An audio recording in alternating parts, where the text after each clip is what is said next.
अगर आपके पास 1 एकड़ जमीन है तो आप महीने में 10 लाख रुपए कमा सकते हैं। बस आपको 2 सरकारी योजनाओं की सही जानकारी होनी चाहिए। नमस्कार, आप देख रहे हैं भारत के हैं हम किसान और मैं हूं आपके साथ अनु।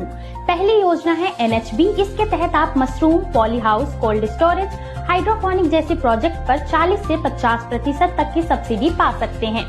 यह सब्सिडी सीधे आपके बैंक खाते में ट्रांसफर होती है। दूसरी योजना है MIDH। इस योजना में बागवानी की खेती आती है, जैसे फल, सब्जी, मसाले। दोनों योजनाओं में किसान आवेदन कर सकते हैं।